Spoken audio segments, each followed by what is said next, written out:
Vocês devem se lembrar, eu mencionei a vocês que toda a nossa percepção da realidade física é fragmentária. Não temos uma única realidade contínua que nós possamos perceber fisicamente. Todas as nossas percepções são picotadas. Não tem uma que seja contínua.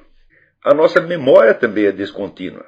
Quando você tenta se lembrar de pedaços da sua vida, tá certo? Você lembra uma cena aqui, outra acolá, você não tem, vamos dizer, a cola, o elemento de continuidade entre aqueles vários elementos. No instante, você sabe que essa continuidade existe, e, no entanto, você sabe que, vamos dizer, os elementos materiais que você está vendo com os seus sentidos fragmentários não é uma realidade fragmentária, é uma realidade contínua. Nós sabemos, por exemplo, que o planeta Terra não cessa de existir quando nós não olhamos para ele. Quando você dorme, você sabe que você vai acordar no mesmo lugar onde você dormiu, a não ser que alguém tenha te removido de lá durante o sono. Ou seja, toda a nossa percepção física do universo depende de uma confiança que nós temos numa continuidade e numa unidade que não nos são perceptíveis de maneira alguma, mas que são absolutamente necessárias até para que nós possamos ter a percepção fragmentária que nós temos. E isto, vamos dizer que é uma observação já feita há muitos séculos por muitos filósofos que insistiram nisso. Todos os argumentos da escola cética são baseados nesses fatos. Na descontinuidade das nossas percepções, descontinuidade da nossa memória e descontinuidade da nossa identidade pessoal. Você não vai me dizer que você está consciente da sua identidade pessoal 24 horas por dia. Você não está. Você se esquece. Você sonha, por exemplo, que você é outra pessoa. Você sonha que você está em outro lugar. Você sonha que você está em dois lugares ao mesmo tempo e assim por diante. Então, nenhum conhecimento que nós temos do mundo interior ou exterior é contínuo jamais. Nada tem unidade nessa esfera. No entanto, nós sabemos que essa unidade existe e, se por um segundo nós chegarmos a acreditar que não há unidade nenhuma, então todo o conjunto das nossas percepções se estilhaça imediatamente e tudo vira um caos inabarcável. Ou seja, nós vivemos dentro de um sistema de unidade e continuidade que nos é totalmente invisível e inacessível. Então podemos dizer, então esta continuidade é apenas uma matéria de fé? Nós acreditamos nisso? Eu digo, não é possível. Porque fé é algo que você pode ter ou não ter. Crença você pode ter ou não ter. Nenhum ser humano teve jamais a opção de não crer na continuidade e unidade do real. Nós podemos crer, digamos, no nascimento virginal do nosso Senhor Jesus Cristo, podemos crer no juízo final, mas na continuidade e unidade da realidade nós não temos a opção de crer ou descrer, porque até para crer ou descrer você precisa se basear nesta continuidade. Então isso não pode ser matéria de fé. Então, para nós termos as percepções fragmentárias que nós temos, é preciso que nós estejamos assentados firmemente num senso de unidade do real. Este senso não é um conteúdo de consciência. Ele pode ficar totalmente inconsciente o tempo todo, mas ele funciona do mesmo modo. Quer dizer que, mesmo dentro de certos estados psicóticos extremos, essa unidade do real não é negada. Para que um maluco suponha que ele é você e você é ele, é preciso ele continuar admitindo que vocês dois estão no mesmo mundo. Não é isso? Quando nós falamos, vamos dizer, de estados extracorpóreos, de experiência de vida após a morte, de céu e inferno, etc., etc., nós continuamos supondo a unidade do mundo. Não a supomos como uma premissa consciente, mas ela está sempre ali. Ou seja, a unidade do real é exatamente aquilo que se impõe pelo meio que eu chamo conhecimento por presença. É um conhecimento que não precisa subir à sua consciência, porque a sua consciência se constrói em cima dele. Então, isso quer dizer que toda esta multidão, vamos dizer, de dimensões invisíveis, inacessíveis, tá certo? Que costuram e atam o nosso mundo e lhe dão unidade, é uma coisa que aparece tanto nesta análise que nós estamos fazendo da percepção, quanto aparece na física quântica, quanto aparece nas experiências de quase morte, percepção extracorpórea, etc., etc., etc. Então, não é possível que todos nós estejamos enganados ao mesmo tempo. Nós estamos num mundo de estimulações fragmentárias que é coerido não pela nossa mente, como pretendia Kant, porque Kant admitia que todos os estímulos que nos chegam do mundo são fragmentários, mas ele dizia a nossa mente que costura isso. É impossível. Para que a nossa mente faça qualquer coisa, é necessário que ela já esteja fundamentada nessa unidade prévia. Senão não poderia unificar. Senão, isso seria o milagre dos milagres. Quer dizer, cada cérebro humano, né, teria a capacidade de construir um universo inteiro, abrangendo o visível, o invisível, o sabido e o não sabido. Não, isso é impossível. É impossível que o meu cérebro unifique informações que ele não tem.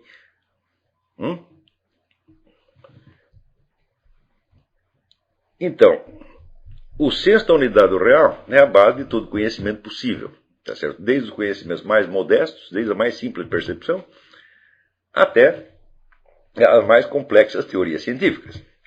E quando algumas dessas teorias científicas chegam a negar a unidade do real, elas o fazem baseadas na unidade do real. Né? Por exemplo, o que aconteceu com o famoso princípio antrópico? O princípio antrópico significa o seguinte, que para que a vida seja possível nesse planeta, e especificamente a vida na sua forma humana, é necessário que será atendida uma multidão de condições, de tal modo que se uma delas fosse diferente, a vida não seria possível aqui. Ou seja, para que nós possamos estar aqui na Terra, vivos neste momento, é necessário um universo inteiro. Quer dizer, coisas que estão se passando a milhões de anos-luz de nós, não poderiam se passar de outro modo, porque se passassem de outro modo, nós não estaríamos aqui. Tá certo? Então, essa teoria jamais foi desmentida. Mas, como bem observou o Dinesh de Souza no seu último livro, que chama Vida Após a Morte, muitos físicos admitem o princípio antrópico, mas o odeiam. Odeiam por quê? Porque ele sugere vagamente um elemento sobrenatural que está coerindo este universo inteiro. Então, para não admitir isso, eles fazem a hipótese de universos múltiplos. Existem vários universos, um montão de universos, e por coincidência, este aqui está adaptado a nós. Só que só tem um pequeno problema. Nós não temos o menor sinal da existência desses outros universos. Nenhum sinal e nenhum cálculo matemático. Nós não podemos observá-los e também não podemos demonstrar matematicamente a existência deles. Então, só nos resta o seguinte, nós estamos dentro de um universo que dentro de si tem inúmeras dimensões que não são totalmente inacessíveis, tá certo? Mas que estão presentes e que determinam não só a coesão do universo, tá certo? Mas a harmonia da forma do conjunto desse universo de tal modo a permitir a vida humana neste lugar do cosmos. Ora, se qualquer um de nós pode ter uma dessa experiência de percepção extracorpórea ou experiência de percepção em estado de quase morte, se isto pode acontecer para nós em qualquer momento, significa que nós temos estas capacidades permanentemente. E mais ainda, significa que elas estão funcionando permanentemente. E é o funcionamento delas que permite que nós tenhamos isso que nós chamamos de consciência no nível corporal. Isso quer dizer que não só durante a experiência de vida após a morte, mas neste mesmo momento, cada um de nós tem um imenso círculo de percepções e conhecimentos que não são, na nossa consciência corpórea, inacessíveis, mas que estão aí e que são a base que possibilita a consciência corpórea. Ou seja, cada um de nós é muito maior do que está pensando. Aí temos que concordar com Huxley e com o padre Serafim Rose de que na nossa condição corpórea nós não aguentaríamos ter consciência de tudo isso ao mesmo tempo. Mas, vamos dizer, esta identidade extracorpórea continua sendo a nossa enquanto nós estamos na condição de vida corpórea. Ela está presente. Só que, como diz o padre Serafim, nós estamos protegidos desta imensa massa de percepções, justamente pelo fato de que temos um corpo e temos um cérebro. Então o cérebro realmente não é com o cérebro que nós pensamos, é com o cérebro que nós não pensamos. O cérebro é o órgão que limita a nossa percepção, o nosso pensamento, à escala daquilo que nos é necessário para a nossa subsistência terrestre. E de vez em quando tem uma abertura para algo que vai para além disso. Algumas pessoas têm essa abertura por uma experiência, outras têm abertura, porque estudaram o assunto e reconheceram que existe.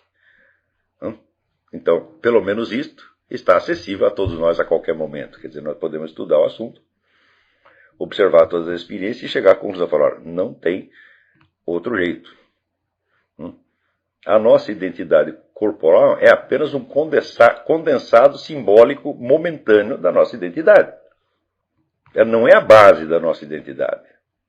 Ele é uma expressão da nossa identidade para uma determinada dimensão da existência, que é esta dimensão terrestre. Mas isso também quer dizer uma segunda coisa. Se nós somos capazes de reconhecer o nosso próprio corpo, bem que eu comecei dizendo que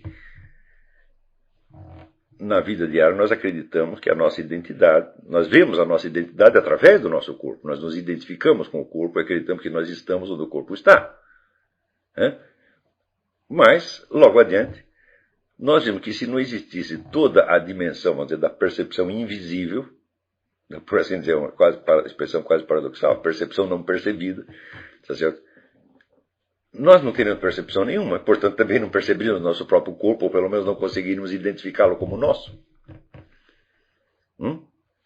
Então isso significa que esta entidade extracorpórea que nós somos, ela consegue se reconhecer a si própria com mais clareza do que nós nos reconhecemos pelo nosso corpo. E até a nossa capacidade de identificar o nosso próprio corpo como nosso deriva disso aí.